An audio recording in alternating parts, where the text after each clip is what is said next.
Hey everyone! Welcome back to your nerdy show. I'm your host, Spoiler Master. If you're a fan of the Wheel of Time, you know this season had some huge revelations and incredible twists. Whether you're a book reader or just following the show, the stakes have never been higher, and the world of Rand al'Thor is more dangerous than ever. Today, we're diving into a full recap of the Wheel of Time Season 2, looking at everything from the reunion of the core characters to the darker forces at play in this world. So grab your sword, settle in, and let's get started.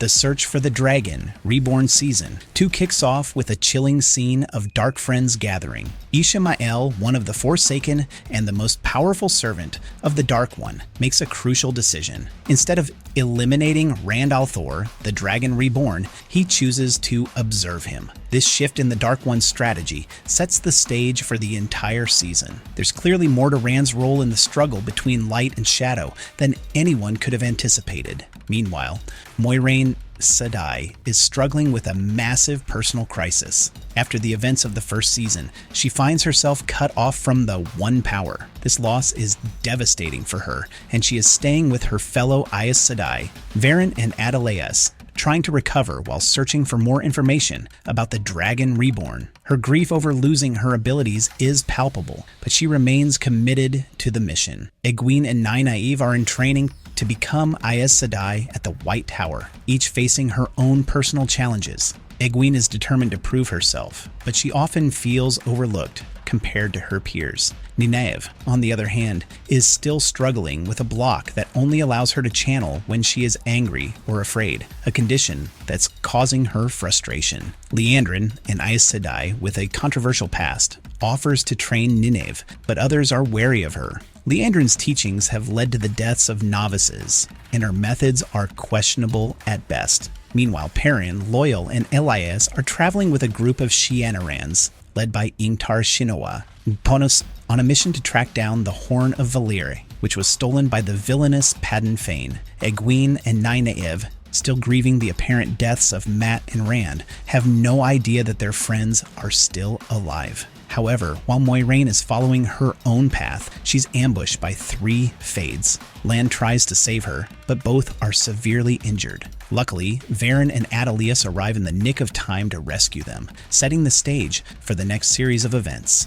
The White Tower and the mysterious Four-Gate Moiraine and Lan recover from their attack, but they're now on a dangerous path. Moiraine, exiled from the White Tower, still intends to go there and continue her mission, finding the Dragon Reborn and doing whatever it takes to help him fulfill his destiny. During their journey, Varen figures out that Moiraine has already found the Dragon Reborn, which of course raises a lot of questions about her true intentions. Rand, hiding in the Four-Gate of Caerhyen, is under the protection of a kind innkeeper named Selene. They develop a romantic relationship, but there's more to Selene than meets the eye. Rand, still confused by his powers, seeks guidance from Logain, a false dragon locked away in an asylum. Logain reveals the terrifying truth: the One Power can't be controlled. It's a dangerous realization for Rand, who knows his powers are growing rapidly and uncontrollably. Back at the White Tower, Nynaeve is being pressured by Liandrin to take the accepted test, a series of trials that would elevate her status within the tower. Liandrin wants to train Nynaeve,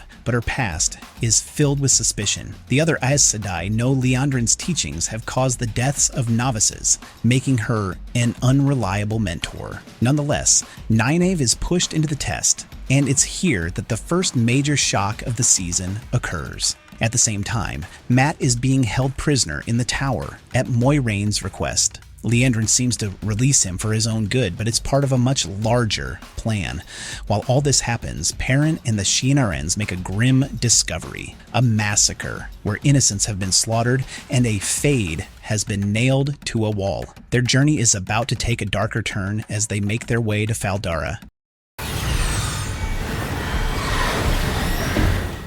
Back in Faldara, Perrin and the Shienarans are ordered to swear fealty to the Seanchan. When Uno refuses to submit, he is executed in a gruesome display. forcing the others to comply. Perrin, though, is beginning to feel the pull of something darker inside him. His wolf brother abilities are growing stronger. He starts to bond with the wolf hopper, a moment that will have huge implications later. At the White Tower, Nineveh faces her accepted test. This involves passing through the Terangriel arches, where she has to face her greatest fears. In a heartbreaking twist, Nineveh chooses to live a life with Lan instead of becoming an Aes Sedai. She seemingly fails the test and is presumed dead, leading to a period of grief for her friends. However, Nynaeve's fate is far from sealed. Liandrin's machinations continue to unfold as she manipulates events to serve her own dark purposes. She releases Mat from his imprisonment, and even though he's set free, he remains wary of her intentions. At the same time, Nynaeve's life is far from over,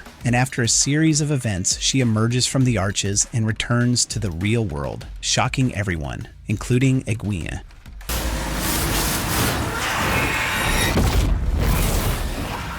Lanfire and the Forsaken return Moiraine arrives in Caer Ion, where she meets Logain once again. She offers to end his life in exchange for his help in training Rand. It's a cold moment that shows how far Moiraine is willing to go to help Rand achieve his destiny. Back at the White Tower, Nynaeve is raised to the rank of accepted after her trial in the Arches, though her emotions are far from stable. Meanwhile, Liandrin continues her manipulative plans, which include encouraging Nynaeve, Egwene, and Elaine to sneak out of the tower to rescue Perrin and the others. However, Liandrin ambushes them, and it becomes clear that she is working with the Shadow. Perrin, still grappling with his inner wolf brother, begins to understand his connection to the wolves more clearly as he continues his journey. One of the most shocking moments comes when Rand and Selene leave Caer Ion for a trip into the countryside. A fate attacks them, and Rand manages to kill it with the One Power. In a vulnerable moment, Rand confesses his love for Selene, but she reveals that she too can channel the One Power. She's Lanfear, one of the Forsaken, and she's been manipulating Rand all along. Moiraine arrives just in time to confront Lanfear and stabs her. It's a wild moment that sends Rand and Moiraine fleeing for their lives.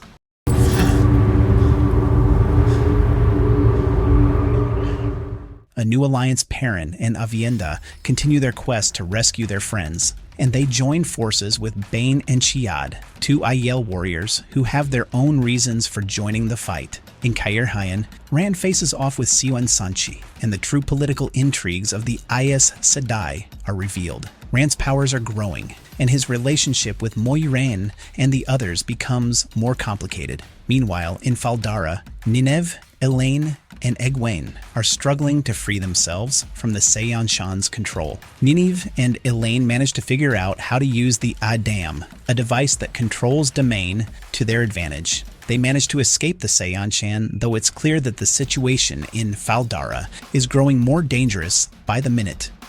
The final battle begins. In Falme, Egwene is tortured by Rena, a Soldam who attempts to break her spirit. The Seanchan continue to exert control over the domain, and Egwene's situation grows more dire. However, Nynaeve and Elaine are determined to rescue her, even though their attempts almost cost them everything. Nynaeve's power is becoming more dangerous, and she channels too much, drawing the attention of the Seanchan. At the same time, Rand is in the world of dreams, where Lanfear continues to manipulate him, showing him visions of Egwene's captivity. Rand is torn, but he decides to rescue his friend. The core group is coming together, and they're about to face their biggest battle yet.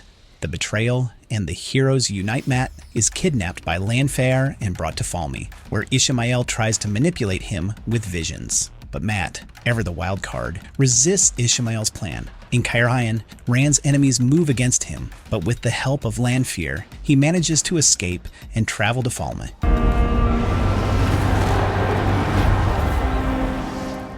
The battle for Falme, the final battle, is an all-out war. The forces of the light and the shadow clash in a massive confrontation. Mat blows the Horn of Valere, summoning the heroes of the Horn to turn the tide of the battle. Rand, Egwene, Nineveh, and Perrin fight side by side as they battle Ishamael. In a thrilling final moment, Rand is revealed as the Dragon Reborn, fulfilling his destiny. The season ends with the heroes victorious, but a new threat emerges. The Forsaken are free, and their dark plans are just beginning. Our nerdy thoughts. And that's it, the Wheel of Time. Season 2 has been one wild ride filled with incredible moments, shocking betrayals, and epic battles. What was your favorite part of the season? Do you think Rand will be able to live up to his destiny, or will the shadow consume him? Let me know in the comments, and don't forget to like and subscribe for more Wheel of Time content. See you next time. No, what the heck, I'll laugh anyway.